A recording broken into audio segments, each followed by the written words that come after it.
Roberto se arrodilló bajo el sol de la tarde, con el martillo en la mano y el olor a madera recién cortada llenando el aire. Un aroma que le recordaba a su infancia y a su abuelo. «Papá, ¿por qué arreglas la cerca si ya está viejita?», preguntó Sofía, su pequeña hija de 7 años, mientras dibujaba con tizas de colores en el sendero de piedra, creando un mundo de fantasía a sus pies. Él levantó la vista, secándose el sudor de la frente con el dorso de la mano, y le sonrió con una calidez que ocultaba el cansancio de una larga jornada en el taller de carpintería. La cerca de madera, gastada por el tiempo y las estaciones, separaba su modesto jardín del inmenso y pulcro césped de la mansión vecina.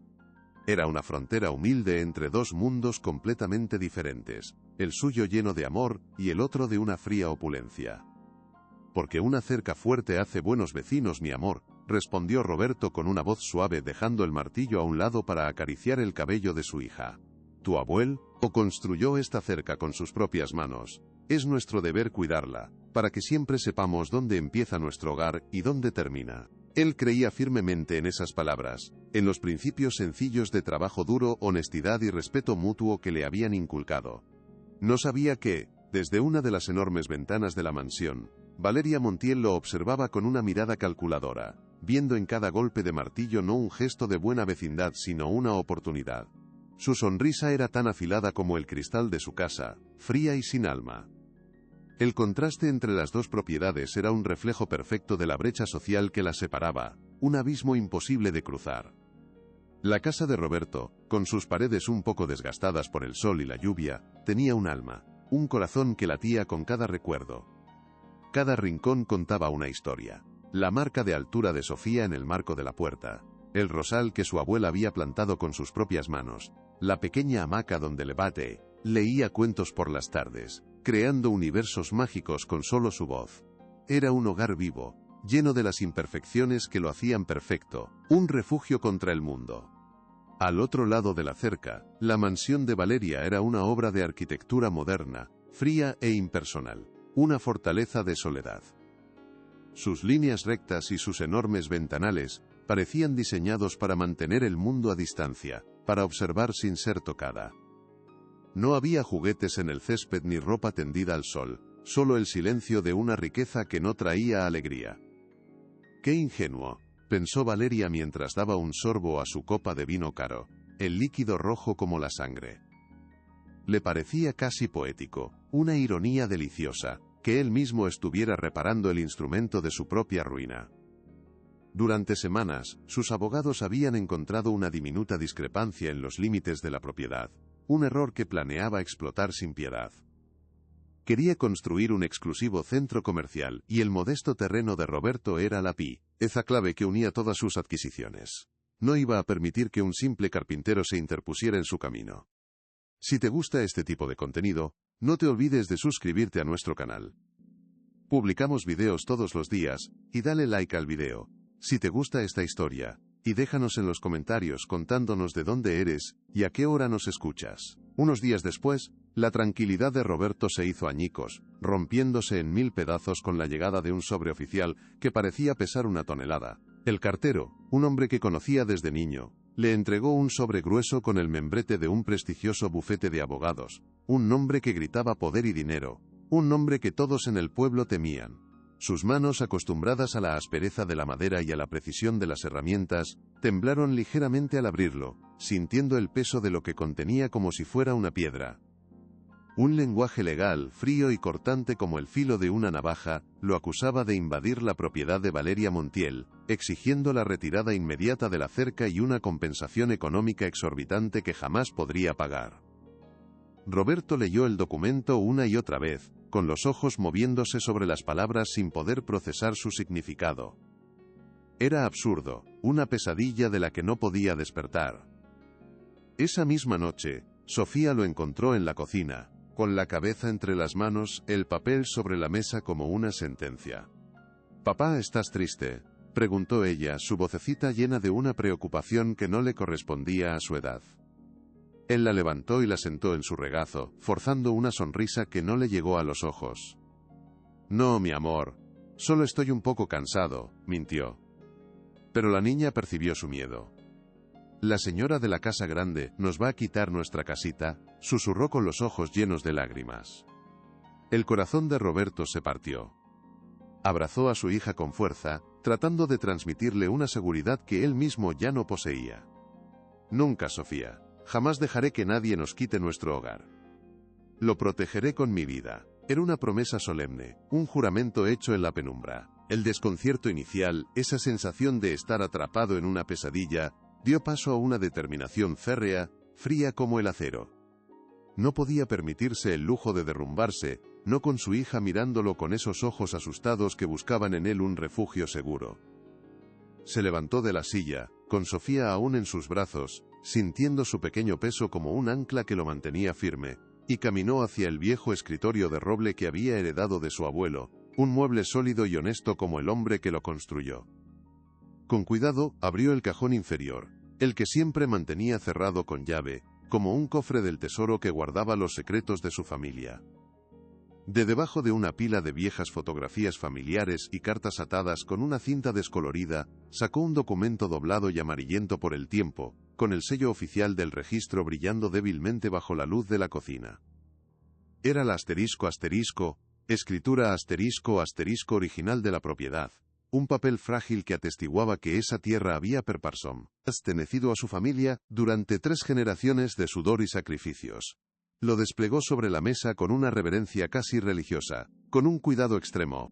Sus dedos recorrieron las líneas de tinta desvaída, la caligrafía elegante de una época pasada. Para él, ese documento no era solo un papel legal, era el legado de su abuelo, el símbolo de todo su esfuerzo. Era la prueba tangible de que su hogar estaba construido sobre cimientos de trabajo honesto y amor.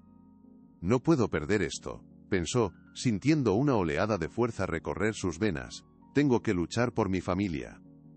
Aferró el documento como si fuera un escudo, su única defensa contra el poder y la codicia que amenazaban con arrasar su mundo. Al día siguiente, con una ingenua esperanza en el corazón, Roberto intentó contactar a Valeria directamente, esperando que una conversación honesta y cara a cara pudiera resolver lo que él todavía creía que era un terrible malentendido. Con el corazón latiéndole con fuerza en el pecho, se dirigió a la entrada principal de la mansión, pero un guardia de seguridad con uniforme impecable y expresión severa le bloqueó el paso antes de que pudiera tocar el timbre. La señora Montiel no recibe a nadie sin cita previa, dijo con una voz monótona y despectiva, mirándolo de arriba abajo como si fuera un insecto. La pesada puerta de hierro se cerró ante él con un sonido metálico y definitivo, una humillación silenciosa y contundente. Desanimado pero no vencido, llamó al número del bufete que figuraba en la carta. Tras una larga espera con música clásica que parecía una burla, consiguió hablar con el licenciado Morales. La voz del hombre era tan afilada como un trozo de cristal roto.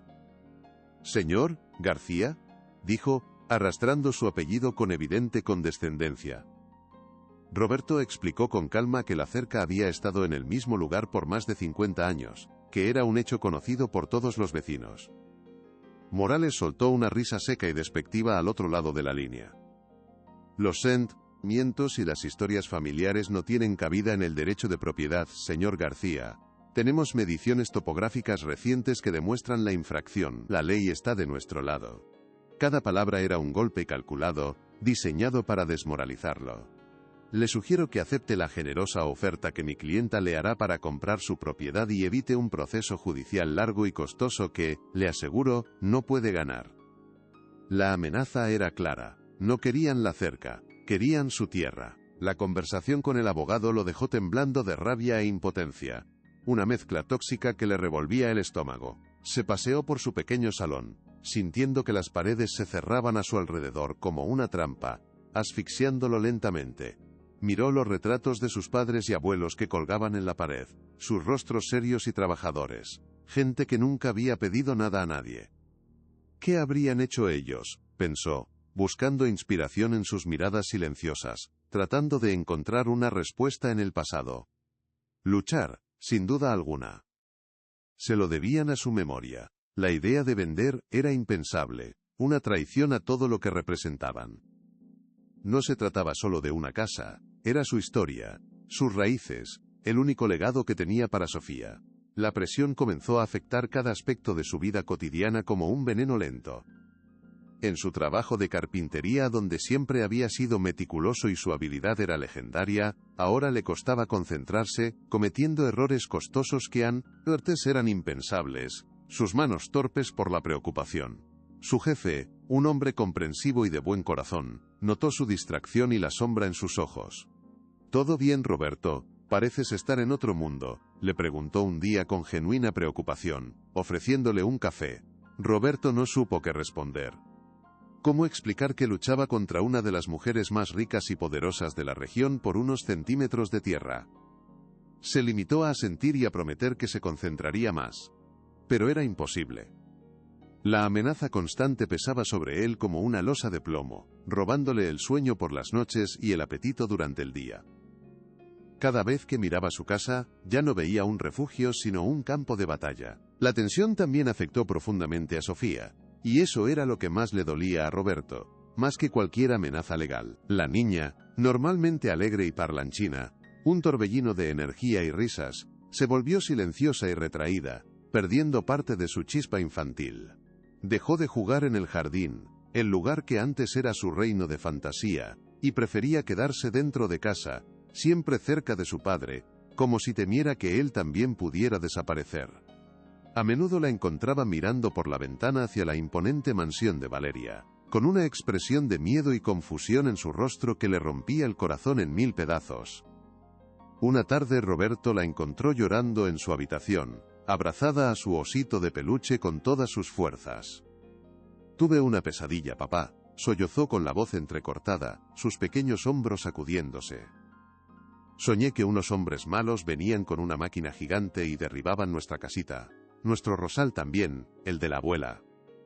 Roberto la abrazó con fuerza, sintiendo una punzada de dolor y culpa en el pecho que casi lo deja sin aire.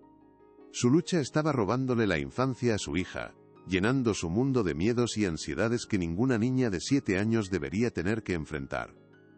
«Fue solo un sueño, mi amor. Nadie va a derribar nuestra casa». «Te lo prometo», le dijo, aunque en su interior, la misma pesadilla se repetía una y otra vez, cada noche más vívida. Se dio cuenta de que no solo luchaba por un pedazo de tierra, sino por la inocencia de su hija, por su derecho a sentirse segura en su propio hogar. Una semana después, como un nuevo golpe en una herida abierta, Roberto recibió una segunda carta certificada. Era una oferta formal de compra por su propiedad, una cifra insultantemente baja que no cubría ni una fracción del valor real de un hogar con historia, de una vida entera de recuerdos.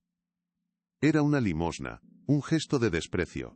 La carta terminaba con un ultimátum frío y despiadado, diseñado para infundir el pánico. «Esta es nuestra primera y última oferta. Si la rechaza en un plazo de 72 horas, procederemos con la demanda hasta sus últimas consecuencias. Vende por una miseria o enfréntate a la ruina total». Esa era la elección que le daban.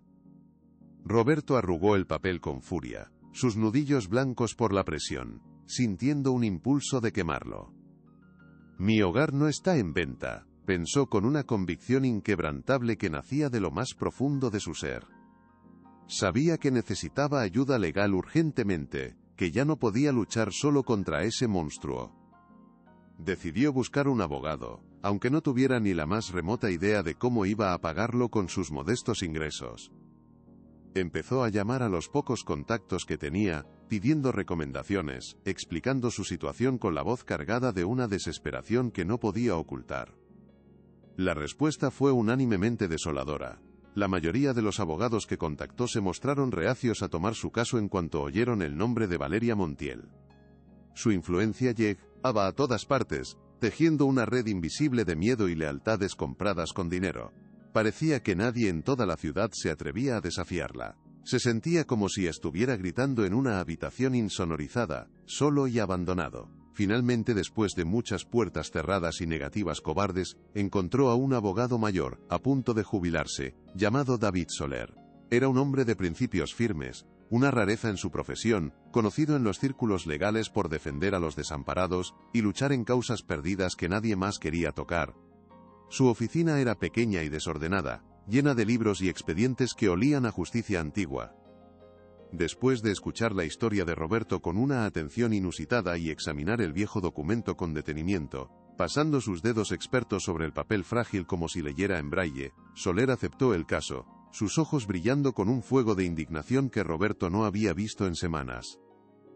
«No te voy a mentir, muchacho, esto va a ser difícil, como David contra Goliat», le dijo, con una mirada seria pero compasiva que le devolvió un poco de calor al alma. «La familia Montiel tiene recursos ilimitados y conexiones en todos los niveles del poder. Van a intentar aplastarte sin piedad, usarán cada truco sucio que conozcan».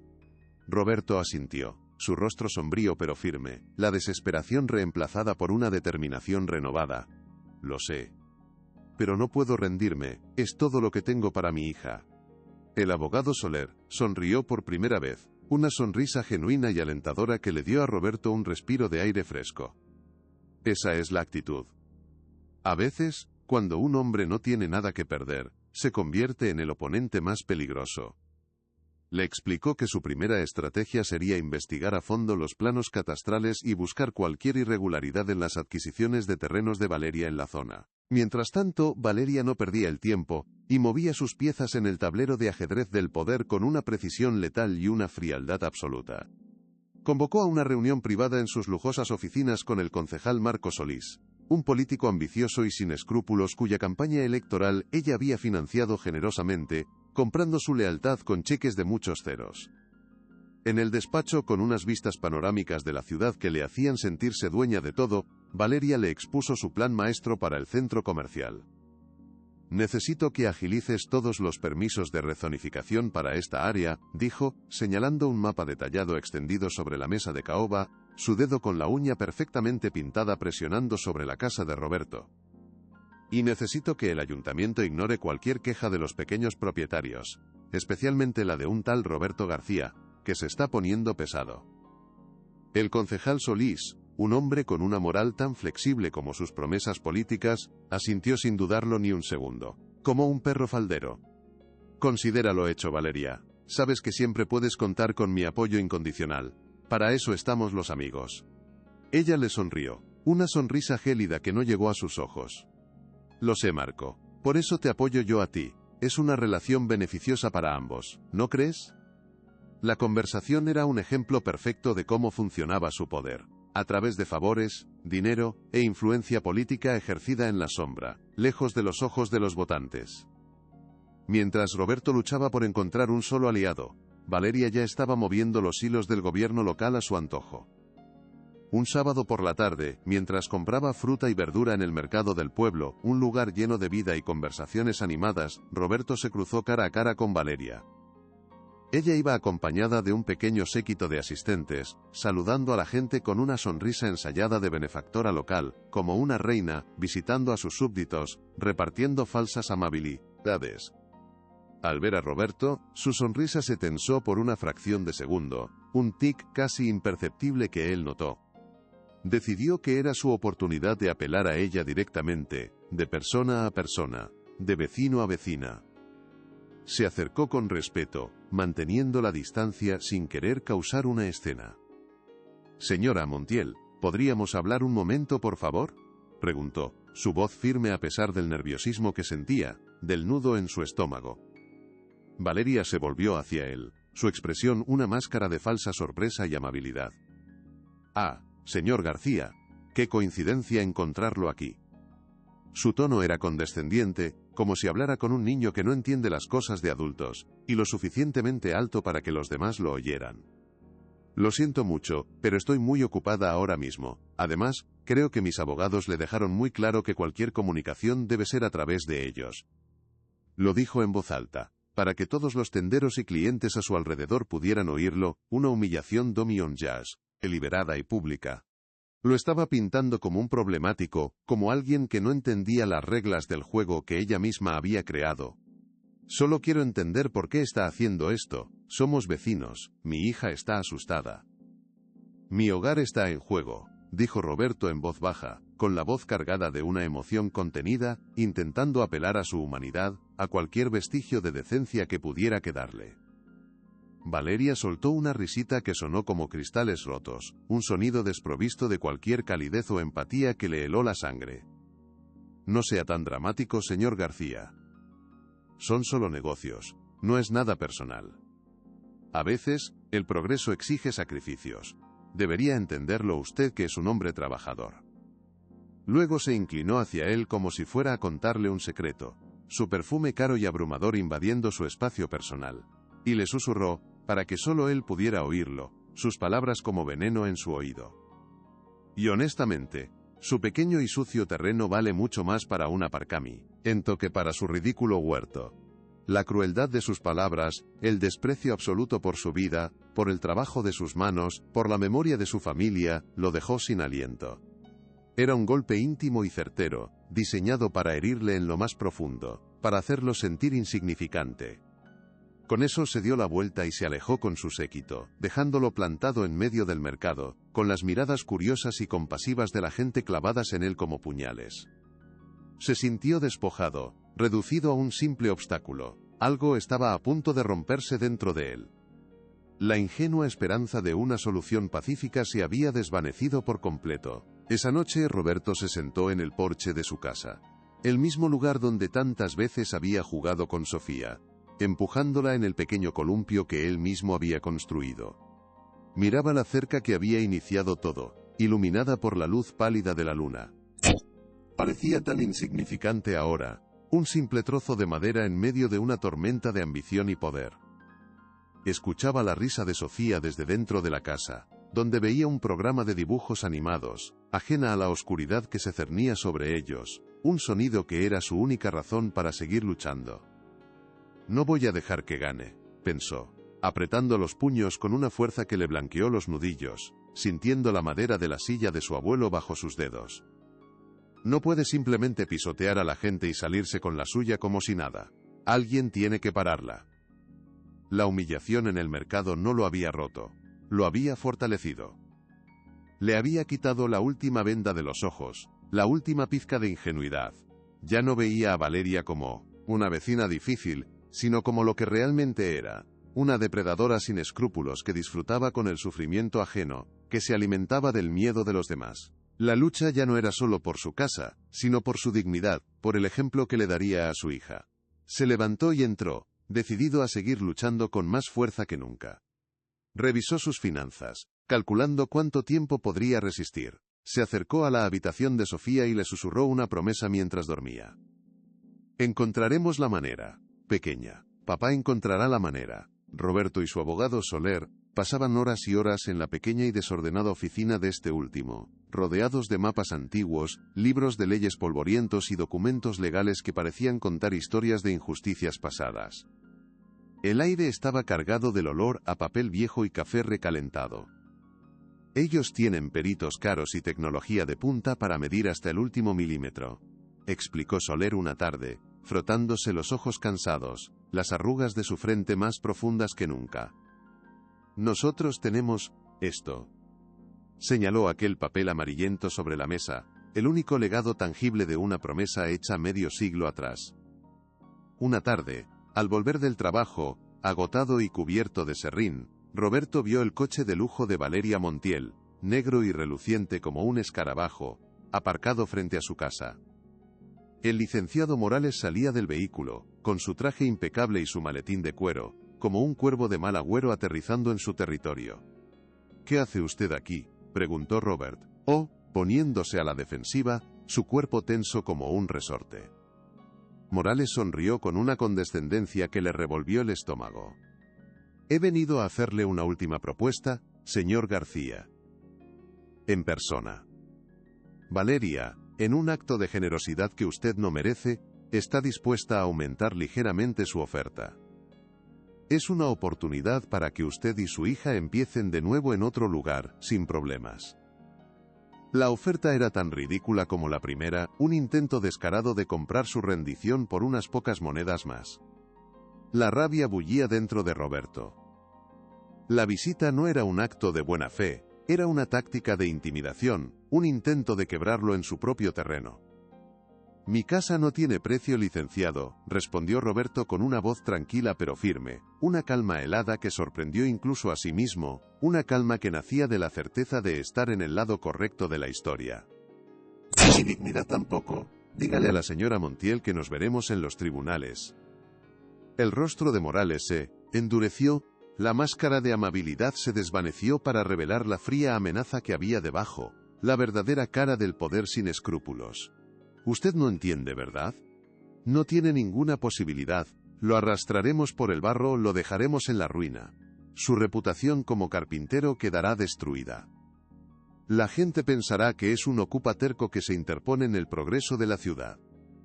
La crueldad era deliberada, cada palabra elegida para herir y asustar, para hacerlo sentir solo y vulnerable. Piense en su hija. ¿Realmente quiere que crezca viendo a su padre fracasar de una manera tan pública y humillante? Esa última frase fue la que casi rompió a Roberto. Usar a Sofía en su contra, convertir su amor de padre en un arma, era cruzar una línea inaceptable. Sintió un impulso violento, pero lo reprimió, respirando hondo y mirando al abogado directamente a los ojos, con una mirada que podría haber cortado el acero. Ustedes no saben absolutamente nada sobre ser un padre. Ahora, por FAV, váyase de mi propiedad antes de que llame a la policía. El abogado lo miró con desprecio, ajustó su corbata de seda y se marchó sin decir una palabra más, dejando un rastro de veneno en el aire. Esa noche, las palabras de Morales resonaron en su cabeza sin cesar, como un eco infernal que no lo dejaba en paz. Y si tenía razón, la duda era un veneno que se extendía lentamente por sus venas, enfriando su determinación. Miró el montón de facturas en la mesa de la cocina. Sus ahorros se agotaban a una velocidad alarmante como agua escapando de sus manos. Unos días después, el periódico local confirmó sus peores temores, materializando la pesadilla. En la portada, vio la foto de Valeria y el concejal Solís sonriendo, dándose la mano en el ayuntamiento, una imagen de complicidad corrupta. El artículo anunciaba la aprobación acelerada de la recalificación de los terrenos para el innovador proyecto comercial. No había ni una sola mención a las familias que serían desplazadas, a los hogares que serían destruidos, a las vidas que serían destrozadas. Era como si no existieran, como si fueran invisibles, meros daños colaterales en el camino del progreso. Roberto sintió una oleada de náuseas. La injusticia era tan flagrante, tan descarada, que le resultaba difícil respirar. ¿Cómo puede ser todo tan corrupto?, se preguntó en voz alta en la soledad de su salón. La pregunta rebotando en las paredes que amenazaban con derrumbarse sobre él. Fue entonces cuando supo que su lucha no podía ser solo en los tribunales, un terreno donde ellos tenían todas las ventajas. Tenía que ser pública. La gente necesitaba saber la verdad que se escondía detrás de las sonrisas y los apretones de manos. Tenía que exponer a Valeria y a sus cómplices por lo que eran, ladrones de vidas y sueños. En el ayuntamiento, las cosas se habían movido con una rapidez sospechosa a favor de Valeria, engrasadas con dinero y promesas de poder. El concejal Marco Solís, cumpliendo su parte del trato corrupto, había presentado la moción en una reunión extraordinaria del Consejo Municipal, a la que Roberto y los otros afectados no fueron invitados, un acto de cobardía deliberada. Solís elogió el proyecto de Valeria como una oportunidad de oro para el progreso y el empleo, usando palabras grandilocuentes y vacías para ocultar la verdad de la expropiación y el desplazamiento. Desestimó las preocupaciones sobre los pequeños propietarios como un obstáculo menor para un bien mayor, sacrificios necesarios en el altar del desarrollo, como si sus vidas no tuvieran valor. Nadie en el Consejo se atrevió a contradecirlo de forma vehemente. La influencia de la familia Montiel era un secreto a voces, una sombra que se cernía sobre todos. Y pocos estaban dispuestos a arriesgar sus carreras políticas o sus propios intereses por un puñado de artesanos y jubilados que no tenían nada que ofrecerles. La votación fue casi unánime, un teatro bien orquestado. El camino legal para el centro comercial de Valeria estaba siendo pavimentado con la complicidad de los que se suponía que debían proteger los intereses de todos los ciudadanos, no solo de los ricos y poderosos. Roberto ni siquiera sabía que acababa de perder una batalla crucial en una guerra que apenas comenzaba a entender. La red de Valeria era más extensa y profunda de lo que nadie imaginaba. El abogado Soler, al enterarse de la noticia a través de un contacto dentro del propio ayuntamiento, llamó a Roberto con urgencia, su voz teñida de una gravedad que no presagiaba nada bueno. «Esto complica las cosas, Roberto, mucho», dijo con voz grave y preocupada, el sonido de papeles siendo revueltos al otro lado de la línea. Con el ayuntamiento de su lado, Valeria tiene prácticamente carta blanca. Pueden iniciar un proceso de expropiación pagando interés público, y será muy difícil pararlos. Es la herramienta legal perfecta para los depredadores como ella. La palabra expropiación sonó como una sentencia de muerte para el hogar de Roberto. Significaba que el gobierno podía obligarlo a vender, le gustara o no, por un precio que ellos decidieran, probablemente una miseria. Pero, ¿pueden hacer eso? ¿Así sin más? Preguntó Roberto, sintiendo que el suelo se abría bajo sus pies, que caía en un abismo sin fondo. No es tan simple, pero con las influencias adecuadas y los abogados correctos, pueden hacer que parezca legal y necesario. Necesitamos encontrar algo sólido y rápido. Algo que demuestre mala fe, fraude o corrupción, algo tan evidente que no puedan ignorarlo ni barrerlo debajo de la alfombra, algo que les explote en la cara. La presión se había multiplicado por 10. Ya no luchaban contra una demanda civil, luchaban contra todo el sistema corrupto de la ciudad. Soler le dijo que se centraría en investigar los antecedentes del concejal Solís, buscando conexiones financieras sospechosas con las empresas de Montiel, siguiendo el rastro del dinero sucio. Impulsado por la desesperación y la necesidad de encontrar un arma, cualquier arma, Roberto comenzó a visitar a sus vecinos más ancianos, aquellos que habían vivido en el barrio toda su vida, cuyas raíces eran tan profundas como las de los viejos árboles. Al principio la mayoría se mostró reacia a hablar, sus rostros cerrados como puertas. El miedo a las represalias de la familia Montiel era profundo, una sombra que se había cernido sobre la comunidad durante décadas, un miedo heredado de padres a hijos. Pero la angustia genuina en el rostro de Roberto y la mención de su hija Sofía, cuyo futuro estaba en juego, poco a poco fueron derribando sus defensas, abriendo pequeñas grietas en el muro del silencio. Un anciano granjero, el señor Elías, con las manos curtidas por la tierra, finalmente decidió hablar, invitándolo a su cocina. Hace unos 20 años, el padre de Valeria compró muchas de estas tierras, relató con voz temblorosa, mirando a su alrededor como si temiera ser escuchado incluso en su propia casa. A algunos nos presionó mucho, nos ofreció poco dinero y nos amenazó con problemas si no vendíamos. Mi mejor amigo se negó. Unas semanas después, su pozo se secó misteriosamente y sus cosechas se arruinaron. Tuvo que vender por una miseria y marcharse de la ciudad con el corazón roto. La historia era escalofriante y mostraba un patrón de comportamiento que se repetía, una táctica de tierra quemada. No era una prueba legal, pero demostraba la falta de escrúpulos de la familia Montiel. Roberto escuchó historias similares de otros vecinos. La codicia de Valeria no era nueva, era una herencia familiar. Una tarde, mientras revisaba una caja de viejos papeles de su abuelo en el desván, buscando algo, cualquier cosa que pudiera ayudar, entre certificados escolares y facturas antiguas, Roberto encontró una vieja fotografía en blanco y negro, un tesoro olvidado. En ella aparecía su abuelo, joven y sonriente, con el orgullo brillando en sus ojos, junto a otro hombre de aspecto igualmente honesto, ambos estrechándose la mano con fuerza frente a la cerca recién construida, una cerca que parecía nueva y robusta. En el reverso, una nota escrita con la caligrafía cuidada de su abuelo decía, con mi buen amigo, Arturo Vega, celebrando los nuevos límites, 1968. El nombre le sonó vagamente, como un eco lejano. De repente, recordó que el señor Elías había mencionado a un antiguo capataz de la finca Montiel llamado Arturo, un hombre justo que se había marchado tras una discusión con el padre de Valeria por un asunto de honor. ¿Podría ser el mismo hombre? Sintió una oleada de emoción, una chispa de esperanza en la oscuridad que lo había estado consumiendo.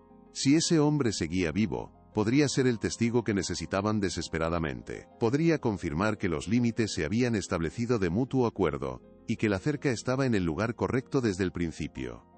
Era una posibilidad remota, una aguja en un pajar, pero era la primera pista real que tenían en semanas. Aferrándose a esa pequeña esperanza, Roberto guardó la fotografía en su bolsillo como si fuera un tesoro, un mapa que podría llevarlo a la salvación. Tenía que encontrar a Arturo Vega, Mientras Roberto estaba en las montañas, siguiendo la pista de Arturo Vega, descubriendo una verdad que podría cambiarlo todo, Valeria Montiel ejecutaba su siguiente y cruel movimiento, uno diseñado para quebrar el espíritu de su adversario de la manera más vil. Sabiendo que Roberto había dejado a Sofía al cuidado de una vecina anciana, vio la oportunidad perfecta para una nueva forma de tortura psicológica. Un ataque directo al corazón de su enemigo. Una tarde, se acercó al humilde jardín donde la niña jugaba bajo la atenta mirada de la anciana. Su presencia era una mancha de lujo y frialdad en medio de la sencillez del lugar, sus tacones caros hundiéndose ligeramente en la tierra húmeda. Con una sonrisa que era pura ponzoña recubierta de azúcar, se arrodilló para quedar a la altura de Sofía, su perfume caro invadiendo el aire que olía a flores y tierra. «Hola pequeña, tu jardín es muy bonito», comenzó con una voz melosa que no lograba ocultar el veneno subyacente. «Pero, ¿no crees sería aún más bonito con un gran edificio lleno de tiendas y luces? Tu papá se esfuerza mucho por este jardincito. Cuando podría ser un hermoso aparcamiento para gente importante como yo. Dile que piense en tu futuro. Un futuro con mucho dinero, y sin esta casa vieja que se cae a pedazos». Las palabras, calculadas para ser incomprensibles pero aterradoras para una niña de su edad, golpearon su objetivo con una precisión quirúrgica. Sofía se quedó callada, con los ojos muy abiertos, asustada por el tono gélido de la mujer y la malicia que emanaba de su falsa sonrisa. La vecina, que lo había oído todo desde la puerta de la cocina, se quedó helada de indignación. Era una crueldad inimaginable.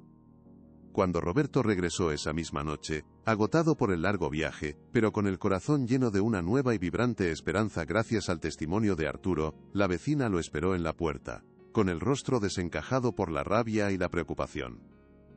Le contó palabra por palabra, con la voz temblorosa, la conversación que Valeria había tenido con Sofía.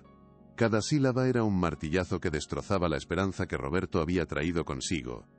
La euforia se hizo añicos, y se transformó en una furia helada, silenciosa y letal, muy diferente a todo lo que había experimentado antes. No era una rabia caliente y explosiva que busca liberarse con un grito, sino un frío glacial y cortante que se instaló en lo más profundo de su ser, afilando cada uno de sus pensamientos. «Ha cruzado la última línea, ha atacado a mi hija», pensó, sintiendo un escalofrío recorrerle la espalda, una claridad terrible apoderándose de su mente. Cualquier duda que pudiera haber tenido sobre continuar la lucha, se desvaneció para siempre en ese instante. Ya no se trataba de una casa o de un pedazo de tierra, se trataba de proteger a su hija de un monstruo con rostro humano. Entró sigilosamente en la habitación de Sofía, y la vio durmiendo, abrazada a su osito de peluche, con una expresión de paz que contrastaba brutalmente con la tormenta que se desataba en su interior. Le acarició el pelo y le susurró una promesa inquebrantable.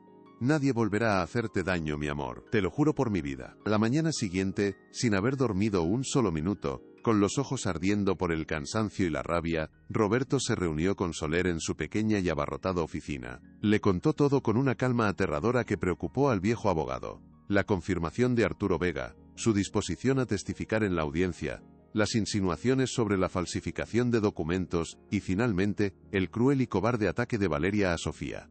El abogado escuchó en silencio, su rostro endureciéndose con cada palabra, sus nudillos blanqueándose al apretar los puños sobre la mesa de madera desgastada. Cuando Roberto terminó, Soler se levantó y caminó hacia la ventana, pensativo, mirando la calle sin verla realmente, procesando la magnitud de la nueva información, el peso de la maldad que enfrentaban. «Esto lo cambia todo», dijo finalmente, volviéndose hacia Roberto con una nueva y feroz intensidad en la mirada, la de un luchador que acaba de recibir el arma que necesitaba para ganar la guerra. «Tenemos un testigo creíble que puede destruir su versión de la historia. Y su último acto de crueldad demuestra su carácter y su desesperación. La gente tiene que saber qué clase de persona es». La estrategia cambió radicalmente en ese preciso instante. Ya no se trataba solo de defenderse, sino de contraatacar con toda la fuerza, de llevar la lucha al terreno público y exponerla. «Ahora tenemos una oportunidad real, Roberto. Una oportunidad de ganar, y de humillarla a ella. Tráeme otra vez la vieja asterisco, escritura asterisco de tu abuelo. Algo se nos tuvo que pasar por alto». Cuando la revisamos, buscábamos una defensa. Ahora vamos a buscar un arma. La esperanza y la furia se mezclaron en el corazón de Roberto forjando una resolución de acero puro. Lo más fuerte está por venir. Quédate hasta el final. El salón de plenos del ayuntamiento era un campo de batalla silencioso, dividido en dos mundos por un pasillo invisible. A un lado, Valeria Montiel y su séquito legal ocupaban la primera fila con la confianza que solo el dinero y el poder pueden comprar. Ella revisaba su teléfono con una calma estudiada, ignorando deliberadamente la tensión que flotaba en el aire, como si el resultado fuera una conclusión inevitable. Pobre hombre, pensó con una pizca de desdén. Realmente cree que puede ganar con sus historias sentimentales y su cara de pena. A su lado, el licenciado Morales ordenaba sus documentos con la precisión de un cirujano, cada gesto calculado para proyectar una imagen de control absoluto. Al otro lado del pasillo, Roberto sentía el peso de todas las miradas sobre él.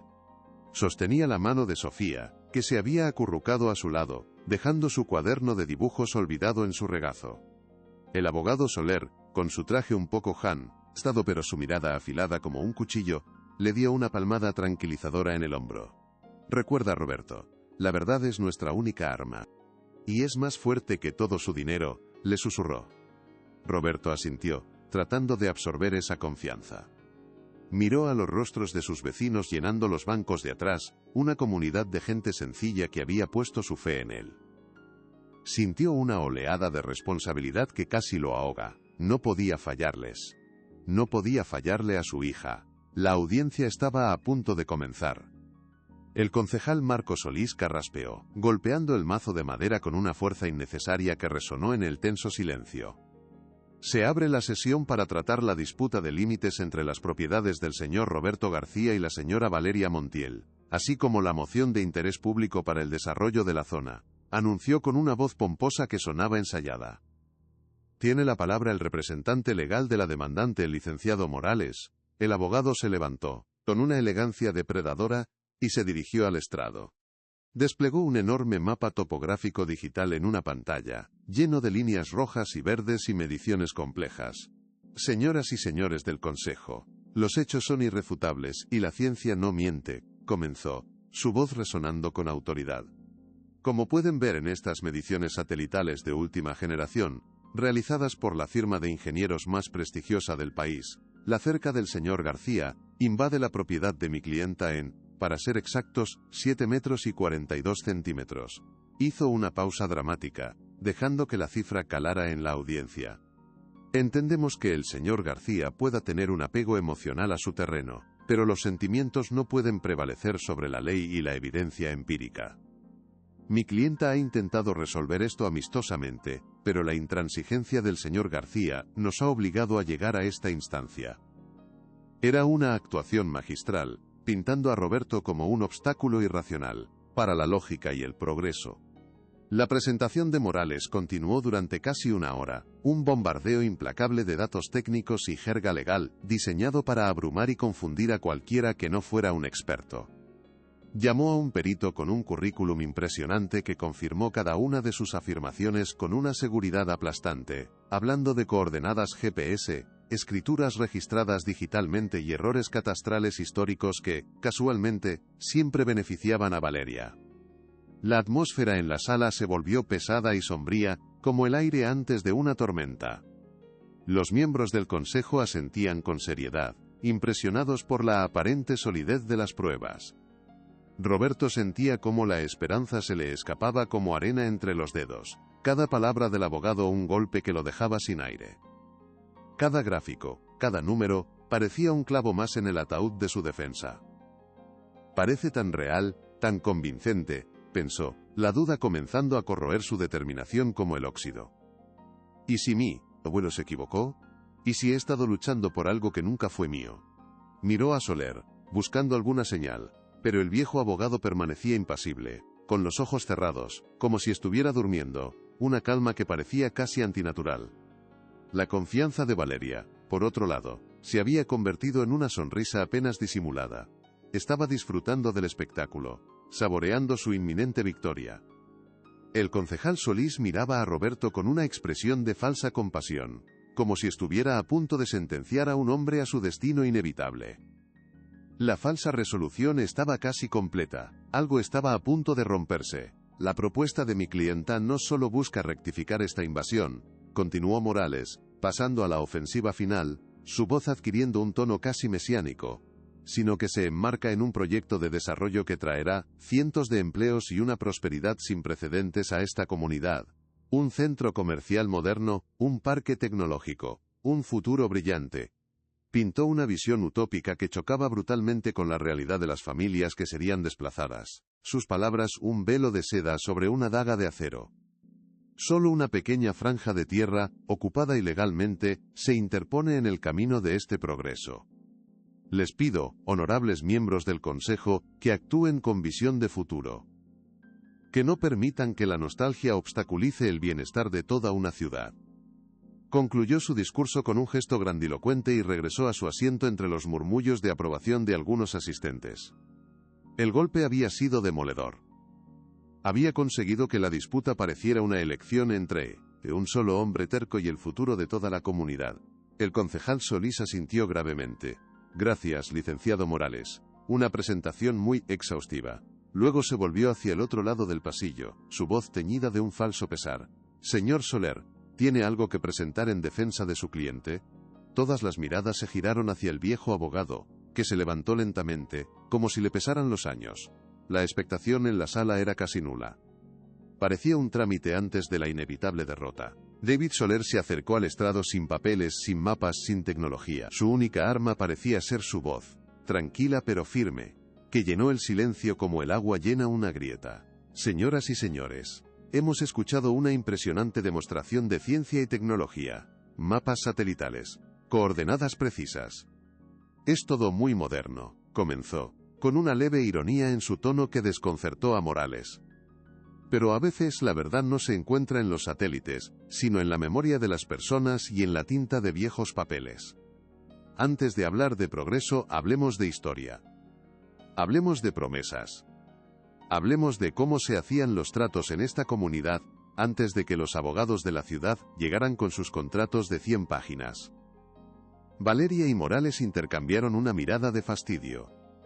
Este viejo va a aburrirlos con historias del abuelo, pensó Morales, relajándose en su asiento, seguro de su victoria. Soler continuó. No voy a mostrarles mapas digitales. Voy a traerles un mapa humano. Un testigo de la verdad. Llamo a mi primer y único testigo, el señor Arturo Vega. Un hombre anciano, de rostro curtido por el sol y manos fuertes a pesar de su edad, se levantó con dificultad desde el fondo de la sala, y caminó lentamente hacia el estrado. Un murmullo recorrió la sala. El nombre era conocido por los más viejos. La expresión de Valeria se tensó por primera vez, una sombra de inquietud cruzando su rostro perfecto. Arturo Vega juró decir la verdad con una voz sorprendentemente clara y fuerte para su edad, una voz que había dado órdenes a hombres y animales durante toda una vida. Soler se acercó a él con amabilidad, tratándolo con el respeto que merecía. Señor Vega, ¿cuánto tiempo ha vivido usted en esta comarca?, preguntó. Toda mi vida. 82 años, respondió el anciano, su mirada fija y sin miedo. ¿Y conoció usted al padre de la señora Montiel, el señor Ricardo Montiel? Arturo asintió, una sombra de recuerdo cruzando sus facciones. Sí, señor, fui su capataz durante más de 30 años. Le conocía mejor que a mis propios hermanos, para bien y para mal. Los ojos de Valeria se entrecerraron, una chispa de furia brillando en ellos. ¿Cómo se atreve?, pensó. Y conoció también al abuelo del señor Roberto García, el señor Mateo García. Una sonrisa nostálgica iluminó el rostro de Arturo. Claro que sí. Mateo era un hombre de palabra. Un buen hombre. El mejor carpintero de la región, sus manos hacían magia con la madera. Soler dejó que esas palabras resonaran en la sala antes de continuar, construyendo su caso ladrillo a ladrillo. ¿Recuerda usted, señor Vega, cuándo se construyó la cerca que hoy está en disputa? Arturo miró directamente a los ojos del concejal Solís. La recuerdo como si fuera ayer. Fue en la primavera de 1968. Yo mismo ayudé a Mateo a colocar los postes. Ricardo Montiel y él pasaron toda la mañana caminando por el terreno, marcando la linde con estacas y cuerda. lo sellaron con un apretón de manos como se hacían las cosas entonces, entre hombres de honor. La sencillez de su testimonio era mucho más poderosa que todos los gráficos de Morales. El licenciado Morales se levantó de un salto, incapaz de contenerse más, su compostura rota. Objeción. El testimonio es irrelevante. Estamos hablando de mediciones legales, no de recuerdos nostálgicos de un anciano, protestó con desdén, su voz demasiado alta. El concejal Solís, visiblemente incómodo, pareció dudar, mirando de Valeria a Soler como un animal atrapado. Señor Soler, ¿a dónde quiere llegar con esto?, preguntó, tratando de recuperar el control. Soler se mantuvo firme, como una roca contra las olas. A la verdad, señor concejal, a la verdad que los mapas de satélite no pueden mostrar. Permítame una pregunta más. El concejal asintió a regañadientes, sintiendo que el terreno se movía bajo sus pies. Soler se volvió hacia Arturo. Señor Vega, ese apretón de manos. ¿Fue lo único que selló el acuerdo? ¿No hubo ningún papel? Arturo negó en la cabeza lentamente, como si saboreara el momento. Oh, sí que lo hubo. Ricardo era un hombre de negocios, a pesar de todo. Hizo que Mateo dibujara un pequeño mapa en el reverso de su propio título de propiedad, marcando la linde con una referencia clara, el viejo roble centenario que se partió en la tormenta del 85. Ambos lo firmaron, y lo llevaron al notario del pueblo, don Manuel, que en paz descanse, para que le pusiera su sello. En la primera fila, el rostro de Valeria Montiel había perdido todo su color. Se quedó blanca como el papel. Morales la miró, confundido por su reacción. ¿Qué ocurre?, susurró. Ella no respondió. Solo miraba al anciano en el estrado con una mezcla de pánico y odio. El viejo roble. Sabía exactamente a qué se refería. Morales se recompuso rápidamente y se acercó a Arturo para el contrainterrogatorio, su voz goteando sarcasmo en un intento de desacreditar al anciano. Señor Vega, 82 años es una edad muy respetable, pero la memoria puede jugar malas pasadas, ¿no es cierto? Especialmente cuando han pasado más de 50 años y hay rencores de por medio. Arturo lo miró con una dignidad inquebrantable, sus ojos claros y firmes. Algunas cosas no se olvidan, jovencito, sobre todo cuando se trata de la justicia y la injusticia. El abogado sonrió con condescendencia, creyendo tener la sartén por el mango. Usted fue despedido por el señor Montiel, ¿verdad? ¿No guardará cierto resentimiento hacia la familia? Arturo negó con una calma que desarmó al abogado. Yo no fui despedido, yo me marché. Me fui porque no estaba de acuerdo con los nuevos métodos de don Ricardo. Métodos que, Millie, se parecían mucho a los que su hija está usando ahora. La respuesta fue un golpe directo que dejó a Morales sin palabras por un segundo. Intentó recuperarse. Un mapa dibujado a mano. Un sello de un notario fallecido.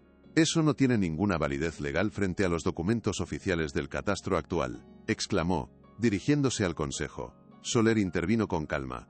A menos claro, que los documentos del catastro actual se basen en una modificación fraudulenta de los planos originales. La palabra fraudulenta colgó en el aire como una sentencia. Valeria se removió en su asiento. No sabe nada, se dijo a sí misma, es solo un farol. Pero el miedo era un nudo frío en su estómago. Son acusaciones muy graves, señor Soler, advirtió el concejal Solís, su voz teñida de nerviosismo, el sudor brillando en su frente. Necesitará algo más que el testimonio de un antiguo empleado para respaldarlas. El abogado Soler asintió lentamente, como un pescador que sabe que el pez ha mordido el anzuelo. Por supuesto, de hecho tengo algo más. Tengo el documento original al que se refiere el señor Vega. Se giró hacia Roberto y le hizo una seña. Con manos temblorosas, Roberto abrió su viejo maletín de herramientas, que había traído consigo, y sacó el frágil y amarillento papel. Lo manejó con un cuidado reverencial, como si fuera una reliquia sagrada que contenía la historia y el honor de su familia. Caminó hacia el estrado y se lo entregó a su abogado, sintiendo que le entregaba su última esperanza. Soler lo tomó con la misma delicadeza y sostuvo en alto la escritura para que todos la vieran. Señoras y señores del Consejo, esto no es solo un papel. Es la memoria de una familia. Es la prueba de una promesa. Hizo una pausa, mirando a Valeria directamente a los ojos. Esta es la verdad que anula todas sus mentiras digitales y sus mapas comprados. El peso de la palabra, de la historia, llenó la sala. Valeria contuvo la respiración. Imposible, no puede ser, pensó, su mente corriendo a toda velocidad, buscando una salida, una escapatoria que no existía. Soler, con un gesto deliberado, colocó el documento bajo un proyector, y su imagen llenó la pantalla que antes había mostrado los gráficos fríos y modernos de Morales. El contraste era brutal. Aquí tenemos el título de propiedad de Mateo García, expedido en 1952. Todo en orden. Pero la verdadera historia no está en el anverso. Con una lentitud teatral, le dio la vuelta al papel original. Y allí estaba. Un mapa simple, dibujado a mano con tinta sepia, mostrando las dos propiedades. Una línea clara las dividía, y junto a ella, el dibujo de un gran árbol con una X marcada en su base. Debajo, dos firmas apenas legibles: Mateo García y Ricardo Montiel. Y junto a ellas un sello notarial con una fecha: 15 de mayo de 1968. Como pueden ver, dijo Soler, su voz resonando en el silencio absoluto. La linde no se basaba en coordenadas abstractas, sino en un punto de referencia físico e inamovible: el gran roble. Un árbol que, como testificó el señor Vega, ya no existe, pero su ubicación exacta es parte de la historia de este pueblo. Morales se rió, una risa forzada y nerviosa. Esto es ridículo. Un dibujo infantil, no tiene ningún valor. Pero los miembros más antiguos del consejo y los vecinos se inclinaban hacia adelante, susurrando entre ellos. Recordaban el árbol. Recordaban la tormenta. Mi padre era un estúpido sentimental, pensó Valeria con rabia. Un estúpido que me dejó esta bomba de tiempo, un error que ahora me costará todo. Puede que le parezca ridículo, licenciado, respondió Soler con calma, sin perder la compostura, pero este documento es la única versión firmada por ambas partes que existe del acuerdo original. Y lo que es más interesante, es cómo desapareció este punto de referencia de los mapas oficiales. Se giró de nuevo hacia Arturo Vega, cuya presencia en el estrado era la de un patriarca juzgando a sus hijos. Señor Vega, usted se marchó de la finca Montiel poco después de que el roble cayera en la gran tormenta. ¿Por qué? El anciano respiró hondo, como si las palabras le costaran un gran esfuerzo, como si estuviera desenterrando un secreto guardado durante décadas. Me marché porque don Ricardo me pidió que hiciera algo que no podía hacer. Me pidió que testificara ante el registro que el viejo roble siempre había estado 10 metros más al norte. Quería aprovechar que el árbol ya no estaba para redibujar los planos a su favor antes de que nadie se diera cuenta. Se negó a aceptar que su padre había cedido esa franja de terreno. Dijo que era un mal negocio. Me negué. Le dije que era un robo y una deshonra a su palabra y a la de Mateo. Al día siguiente, me fui. El silencio en la sala era absoluto, espeso como la niebla. La revelación fue una onda expansiva que golpeó a todos. La acusación no era solo contra Valeria, sino contra el legado de su familia. Un legado construido sobre una mentira. Valeria se hundió en su silla, su rostro una máscara de furia y humillación. Viejo traidor, siseó en voz baja. Estaba atrapada en una red de su propia creación. Así que ahí lo tienen, concluyó Soler, su voz resonando con una autoridad moral que empequeñecía a todos en la sala. Una voz que hablaba por generaciones de gente honesta. Un plan que comenzó hace décadas. Un intento de robar tierra, primero con engaños y ahora con intimidación y tecnología. La señora Montiel no está reclamando lo que es suyo. Está tratando de terminar el trabajo sucio que su padre empezó, con la misma codicia y la misma falta de honor. Se giró para mirar directamente a Valeria, sus ojos penetrantes como dos agujas. ¿Usted sabía lo del roble, verdad, señora Montiel? Sabía que los mapas de su padre fueron alterados. Sabía que su reclamo era un fraude desde el principio. Valeria no respondió, pero su silencio era una confesión, un grito de culpabilidad. Morales intervino desesperadamente, tratando de salvar la situación, de tapar la hemorragia. Esto es un circo, no tienen pruebas de nada de esto, solo la palabra de un viejo resentido contra los registros oficiales. Pero su voz sonaba hueca, su confianza destrozada. Ya nadie le creía. La verdad, simple y humana, había triunfado sobre la complejidad de la mentira. El concejal Solís, sudando profusamente, intentaba recuperar el control. Orden, Pido orden en la sala. Pero era demasiado tarde. La marea había cambiado. Roberto miró a Sofía, que lo observaba con los ojos llenos de admiración. «Papá, hemos ganado», susurró. Él solo pudo asentir, un nudo de emoción en la garganta. ¿Que no tenemos más pruebas?, repitió Soler con una sonrisa cansada, la sonrisa de un viejo zorro que ha acorralado a su presa. «Oh, sí que las tenemos. Tenemos una más. La prueba de que esta no es solo una disputa familiar, sino una conspiración que llega hasta este mismo ayuntamiento, hasta la silla del hombre que preside esta farsa». El concejal Solís se puso pálido como un muerto. Soler sacó un pequeño reproductor de audio de su bolsillo. «Hace unas semanas, mi cliente recibió la visita de unos periodistas de investigación que estaban trabajando en un reportaje sobre la corrupción urbanística en la región. Casualmente, grabaron una conversación muy interesante que tuvo lugar en un restaurante. Una conversación entre la señora Montiel y nuestro honorable concejal, Marco Solís».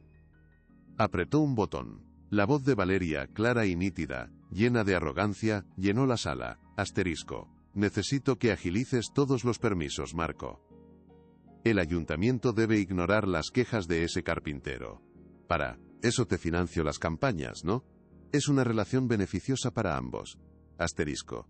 Luego, la voz del concejal, servil y cómplice. Asterisco. «Considéralo hecho, Valeria. Sabes que siempre puedes contar con mi apoyo incondicional». Asterisco. El audio era inequívoco. La prueba de la corrupción, del soborno, del abuso de poder. El concejal Solís se desplomó en su silla como si le hubieran disparado. El escándalo era total. La sala estalló en un clamor de indignación. El caos se apoderó del salón de plenos. Los vecinos se pusieron de pie, gritando acusaciones contra el concejal y Valeria, liberando años de frustración y miedo contenidos. Los flashes de las cámaras de los periodistas, que hasta entonces habían pasado desapercibidos, estallaban por todas partes, capturando la humillación en el rostro de la mujer más poderosa de la región. Valeria Montiel, que había entrado en esa sala como una reina, ahora parecía una criminal acorralada, expuesta y vulnerable. Se levantó bruscamente, con el rostro descompuesto por la rabia y el pánico. «Esto es una trampa. Esa grabación es ilegal», gritó. Pero su voz se perdió en el tumulto, en el rugido de la justicia popular. El licenciado Morales intentó llevársela, protegiéndola de las cámaras, pero el daño ya era irreparable. Su máscara de respetabilidad se había hecho añicos para siempre, revelando el rostro codicioso y corrupto que se escondía debajo. Había sido derrotada no por un ejército de abogados, sino por un carpintero honesto, un abogado anciano y la memoria de un viejo capataz. La verdad, contenida en un frágil pedazo de papel, había resultado ser más fuerte que todo su imperio. El concejal Solís fue rodeado por otros miembros del consejo, sus rostros una mezcla de furia y pánico. La sesión se disolvió en el desorden. Si esta historia te tocó el corazón, comparte para que llegue a más personas. En medio de todo, mientras el mundo a su alrededor se desmoronaba para unos y se reconstruía para otros, Roberto se arrodilló y abrazó a Sofía, con todas sus fuerzas. Las lágrimas corrían por sus mejillas, lágrimas de alivio, de justicia, de un padre que había cumplido su promesa contra todo pronóstico. La pequeña lo abrazó con fuerza, sintiendo el temblor de su cuerpo, la liberación de meses de miedo y presión.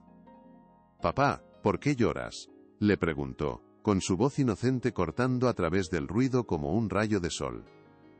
Roberto la miró, una sonrisa rompiendo su llanto. «Lloro porque estoy feliz, mi amor, porque lo hemos logrado, porque estamos a salvo». Ya no sentía el peso del mundo sobre sus hombros, solo el calor del abrazo de su hija y la certeza de haber hecho lo correcto. Levantó la vista y vio a sus vecinos, sus amigos, celebrando no una victoria sobre una persona, sino una victoria de la comunidad, de la justicia sobre la avaricia. En ese momento, entendió que no solo había salvado su tierra, sino que había defendido el hogar de todos ellos, preservando la dignidad de su pueblo frente al poder corrupto que amenazaba con devorarlo. El hogar estaba a salvo. Había protegido su hogar. El eco del escándalo resonó mucho después de que Valeria y su equipo huyeran de la sala del ayuntamiento bajo una lluvia de preguntas y acusaciones. Se quedaron Roberto, Soler, Arturo y todos los vecinos, unidos en un círculo improvisado en medio del salón. La atmósfera de tensión se había disipado, reemplazada por una euforia contenida, una sensación de victoria comunitaria.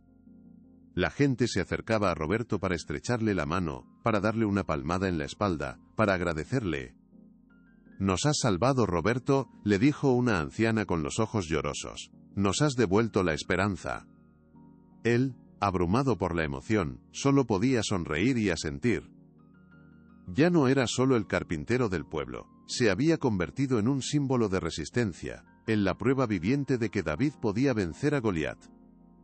Sofía, que no entendía del todo la magnitud de lo que había pasado, sí entendía la felicidad en el rostro de su padre y la calidez de la gente a su alrededor. «Papá, ¿ahora podemos volver a casa y jugar en el jardín?», preguntó con su inocencia intacta. Roberto la levantó en brazos y la besó en la frente. «Sí, mi amor, ahora podemos. Y nadie nos lo quitará nunca». La promesa, que una vez fue un susurro desesperado en la oscuridad, ahora era una verdad proclamada a la luz del día. David Soler se acercó a Roberto, su rostro arrugado en una sonrisa de pura satisfacción. «Lo logramos, muchacho. Lo logramos», dijo, su voz ronca por la emoción.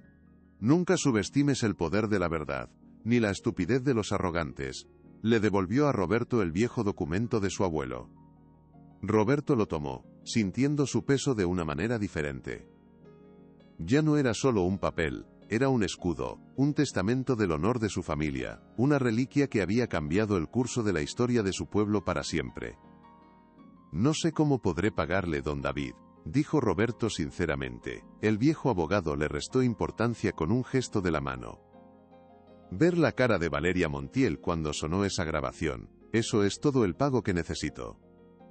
Además, creo que pronto tendrá que pagar unas facturas legales mucho más grandes que las mías». Ambos rieron, una risa liberadora que borró semanas de angustia y miedo. Arturo Vega se acercó y le puso una mano en el hombro a Roberto. «Tu abuelo estaría orgulloso de ti, hijo. Muy orgulloso. Has defendido su nombre y su tierra con honor». Roberto sintió que las palabras del anciano eran la bendición final, el cierre de un círculo que había comenzado muchos años atrás, con un apretón de manos junto a un roble. La salida del ayuntamiento fue triunfal. Roberto caminaba con Sofía en brazos, rodeado por sus vecinos, como un héroe regresando a casa. El sol de la tarde le daba en la cara, y por primera vez en meses, no sentía su calor como una carga, sino como una caricia. El aire parecía más limpio, los colores más brillantes. Al pasar frente a los grandes ventanales de las oficinas de Montiel, vio que las persianas estaban bajadas, como si la empresa se avergonzara de mostrar su cara al mundo. Una pequeña sonrisa se dibujó en sus labios. No era una sonrisa de venganza, sino de justicia. Sabía que la batalla legal que se avecinaba para Valeria y el concejal sería larga y complicada, pero la batalla moral ya estaba ganada. La opinión pública, que sí, ellos habían intentado manipular con tanta astucia, ahora estaba firmemente de su lado. Los periódicos del día siguiente llevarían su rostro en la portada, no el de ella. Contarían la historia de un carpintero que se enfrentó al poder y ganó. «Es hora de ir a casa», pensó. La palabra casa nunca le había sonado tan dulce, tan segura, tan suya. Y mientras caminaba por la calle principal de su pueblo, con su hija en brazos y su comunidad a su espalda, Roberto García supo que no solo había salvado un pedazo de tierra, había salvado un pedazo del alma de su pueblo. Esa noche, la pequeña casa de Roberto estaba llena de una vida y unas risas que parecían haber estado contenidas durante meses. Los vecinos habían organizado una celebración completamente improvisada, un estallido espontáneo de alegría colectiva que llenaba cada rincón de la propiedad.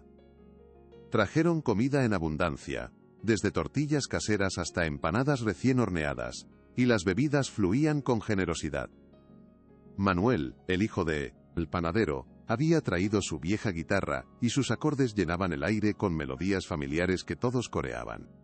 El jardín, ese mismo trozo de tierra que Valeria había querido convertir en un frío y anónimo aparcamiento de hormigón, estaba ahora irreconocible, iluminado con guirnaldas de luces de colores y rebosante de gente celebrando su victoria. Sofía corría descalza por el césped persiguiendo a los otros niños del barrio, y su risa cristalina era la banda sonora de la noche, la melodía más dulce del mundo para Roberto. Él, sentado en el porche, simplemente observaba la escena con el corazón tan lleno que sentía que podría desbordarse. Esto es un hogar, pensó, no son solo las paredes ni la tierra, es esto, es esta gente. Se sentía parte de algo inmenso, una comunidad que se había forjado aún más fuerte en la fragua de la adversidad. No era su victoria, era la victoria de todos. Más tarde, cuando la celebración comenzó a calmarse, Roberto se quedó solo en el porche, meciéndose suavemente en la vieja silla de su abuelo. El silencio de la noche estaba lleno de un nuevo tipo de paz, una paz ganada a pulso. Levantó la vista hacia el interior de la casa, donde el retrato de Mateo García parecía observarlo desde la pared del salón. Con su mirada seria pero amable. «¿Lo ves, abuelo?», susurró al aire, las palabras cargadas de una emoción profunda. «Cuidé de la cerca, cuidé de nuestro hogar, honré tu nombre». Sabía perfectamente que el futuro no sería un camino de rosas. La batalla legal apenas comenzaba para Valeria y el concejal. Y la reconstrucción de la confianza en las instituciones del pueblo llevaría tiempo y esfuerzo. La lucha por una regulación urbanística más justa y transparente apenas había dado su primer paso. Pero por primera vez en mucho tiempo, el futuro no le parecía una amenaza inminente, sino una promesa que valía la pena construir. Era la promesa de crear algo nuevo y mejor, levantado sobre los cimientos de la honestidad y la solidaridad, unos cimientos que habían demostrado ser infinitamente más fuertes que el acero y el cristal de la mansión de al lado. La cerca de madera, gastada y humilde, seguía en su sitio, un monumento silencioso a una victoria que resonaría por generaciones. Las semanas que siguieron a la audiencia en el ayuntamiento fueron un torbellino de cambios, un maremoto de consecuencias que reconfiguró el paisaje social y político del pueblo para siempre. Los titulares de los periódicos nacionales y locales no hablaban de otra cosa. La historia del humilde carpintero que había desafiado y desenmascarado a la poderosa familia Montiel se convirtió en una leyenda moderna, un relato inspirador que capturó la imaginación de todo el país. El rostro de Roberto, antes anónimo, aparecía en los noticieros de la noche, su mirada honesta y su voz tranquila contrastando con la imagen ahora manchada de Valeria, cuyas fotografías eran siempre las de una mujer huyendo de las cámaras, con el rostro oculto tras unas gafas de sol y una expresión de furia contenida. El imperio Montiel, que durante generaciones había parecido una fortaleza inexpugnable, comenzó a mostrar grietas profundas que se extendían como telarañas. Las investigaciones oficiales sobre fraude fiscal, el soborno y manipulación de registros se multiplicaron, y varios de sus proyectos más ambiciosos fueron paralizados de inmediato, dejando un rastro de esqueletos de hormigón a medio construir como mudos testigos de su caída en desgracia. La arrogancia de Valeria se había convertido en su propia soga, y la comunidad que una vez la temió ahora la observaba con una mezcla de desprecio y una profunda sensación de justicia poética. Para Roberto la repentina fama fue una experiencia extraña y a menudo incómoda, una prenda que no le quedaba bien y que le picaba en el alma. La gente lo detenía por la calle para estrecharle la mano, los comerciantes se negaban a cobrarle el pan o la fruta, y las cartas de apoyo llegaban a su pequeño buzón desde los lugares más remotos del país, algunas con dibujos de niños o donativos modestos. Se sentía profundamente agradecido por el cariño y el respeto de la gente, pero una parte de él anhelaba volver a la simplicidad de su vida anterior, al anonimato tranquilo de su taller de carpintería, donde la única opinión que importaba era la de sus clientes satisfechos. «No soy ningún héroe», le decía a todo el que quisiera escucharlo, con una humildad genuina que solo aumentaba la admiración de la gente. «Solo soy un padre que no estaba dispuesto a que le quitaran su hogar. Cualquiera habría hecho lo mismo». Su mayor alegría en esos días no era leer los periódicos ni ver las noticias, sino sentarse en su porche al atardecer, viendo a Sofía jugar en el jardín, sabiendo que ese pequeño paraíso estaba a salvo para siempre. La cerca de madera, el humilde origen de toda la tormenta, seguía allí, ahora convertida en un símbolo de resistencia. «Papá, ¿ahora somos famosos?», le preguntó Sofía una tarde. Roberto sonrió y la abrazó. «Somos más que famosos, mi amor. Somos libres». El concejal Marco Solís fue el primero en caer, y su caída fue tan rápida como estrepitosa. Expulsado de su cargo en una votación de censura humillante retransmitida por la televisión local, se enfrentaba ahora a un juicio por corrupción que prometía ser largo y demoledor para su carrera política. Su traición a la confianza pública se había convertido en un ejemplo para toda la región de lo que podía suceder cuando el poder político se ponía al servicio de intereses privados y codiciosos. Con su principal aliado político neutralizado, la red de influencia de Valeria comenzó a desmoronarse como un castillo de naipes en medio de una ventisca.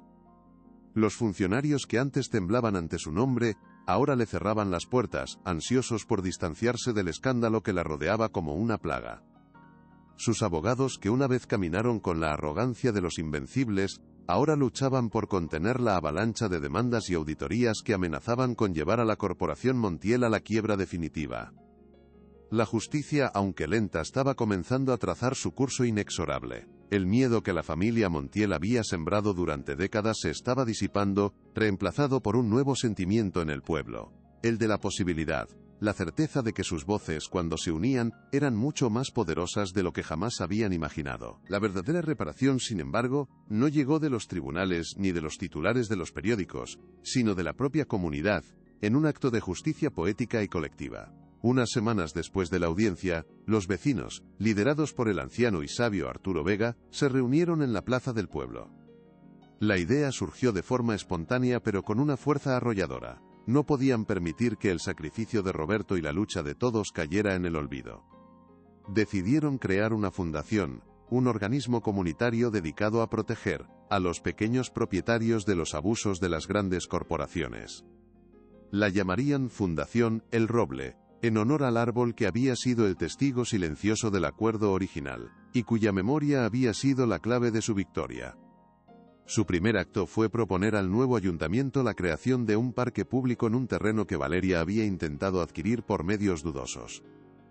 El parque llevaría el nombre de Parque de la Dignidad y en su entrada se colocaría una modesta placa de bronce. Roberto fue invitado a la inauguración, no como un héroe en un pedestal, sino como uno más.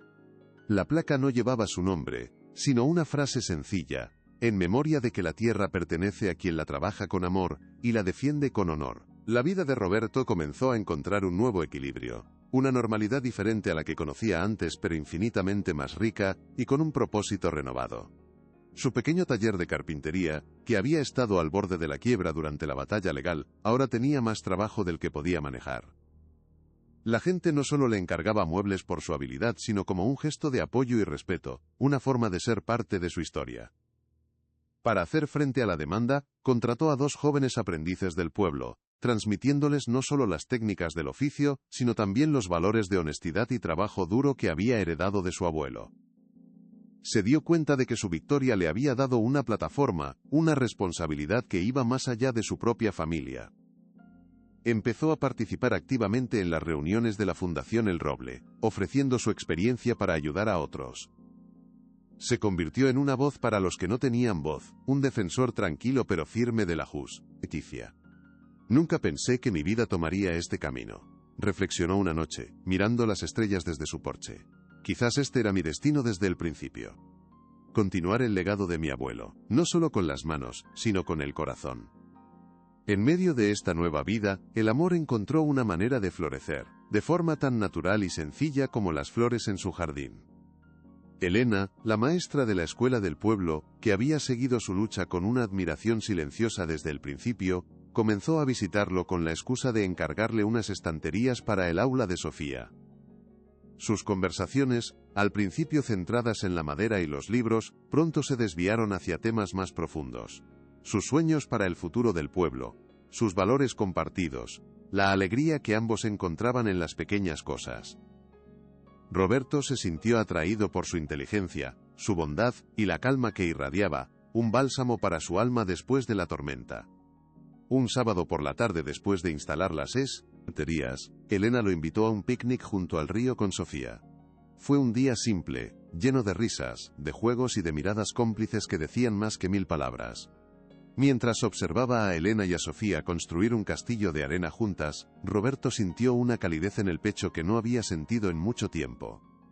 Quizás el hogar no es solo un lugar, pensó, con una certeza abrumadora. Quizás también son las personas con las que lo compartes, las que te ayudan a reconstruirlo cuando todo parece perdido. El legado de la lucha de Roberto se materializó de la forma más tangible y hermosa posible, transformando la economía y el espíritu del pueblo. La Fundación El Roble, con los fondos recaudados de donaciones de todo el país y el apoyo del nuevo ayuntamiento, lanzó su proyecto más ambicioso, una cooperativa de artesanos y agricultores locales llamada Manos de la Tierra. El objetivo era simple pero revolucionario: unir a los pequeños productores para que pudieran competir en igualdad de condiciones con las grandes empresas, garantizando precios justos y preservando los oficios tradicionales. Roberto, con su experiencia y su reputación intachable, fue elegido por unanimidad para dirigir el proyecto. Convirtió su taller en la sede temporal de la cooperativa, y pronto el sonido de los martillos y las sierras se mezcló con el bullicio de los agricultores discutiendo las cosechas y las artesanas diseñando nuevos productos. La cooperativa se convirtió en el corazón palpitante de la economía local, un motor de prosperidad basado en la colaboración.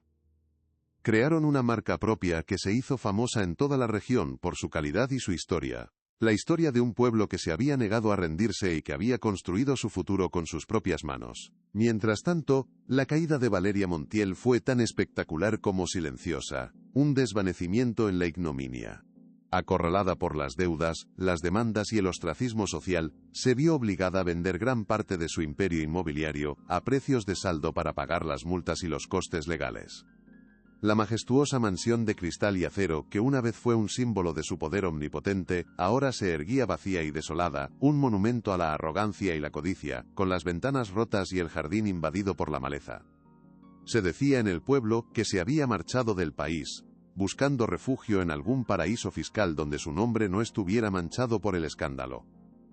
Desapareció de la vida pública, convirtiéndose en un fantasma, una historia de advertencia que los abuelos contarían a sus nietos sobre cómo la soberbia precede a la caída. Su ausencia no dejó un vacío, sino un espacio que la comunidad llenó rápidamente con sus propios proyectos. El poder que ella había ejercido, a través del miedo, se demostró frágil en comparación con el poder que la comunidad había descubierto en la unidad. Su nombre, que una vez inspiró temor, ahora solo inspiraba una lejana y triste lástima. Un día, un sobre de papel fino llegó a la casa de Roberto. No tenía remitente, solo una caligrafía elegante y ligeramente temblorosa en el frente. Dentro no había una carta de disculpa ni una explicación, solo un recorte de periódico amarillento por el tiempo. Era una vieja noticia de sociedad de hacía 30 años, con una fotografía de sus padres el día de su boda, sonriendo felices, ajenos a las tormentas que vendrían.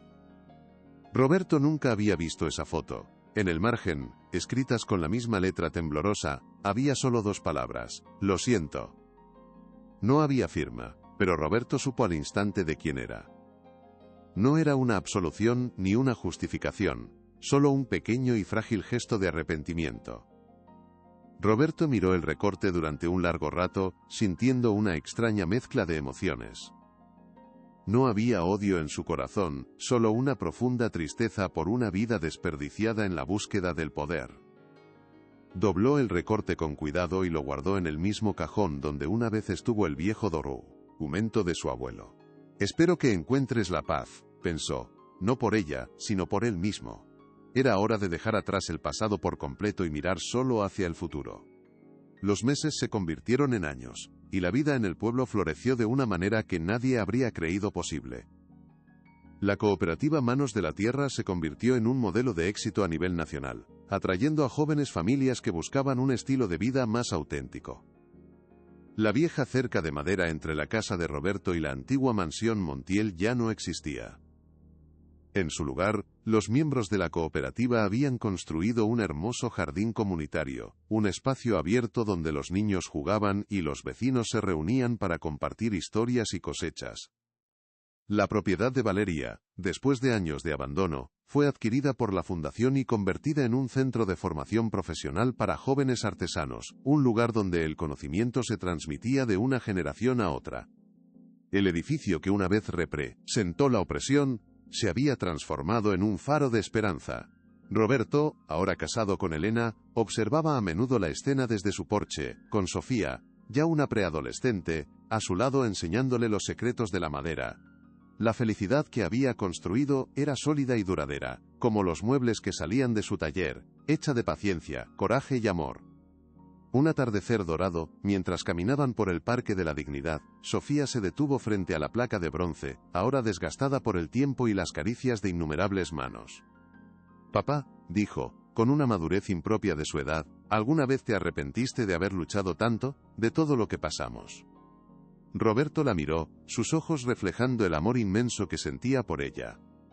Se arrodilló para estar a su altura. «Nunca, mi amor», respondió con una voz suave pero firme. A veces, una sola persona tiene que levantarse para que los demás recuerden que también pueden hacerlo. La lucha no fue fácil, pero nos enseñó algo muy importante. Sofía lo miró, esperando. Nos enseñó que un hogar no se mide en metros cuadrados, sino en la cantidad de amor que contiene, y que la verdadera riqueza no está en lo que posees, sino en lo que estás dispuesto a defender con uñas y dientes. La miró a los ojos y añadió la lección final, la que esperaba que la guiara durante toda su vida.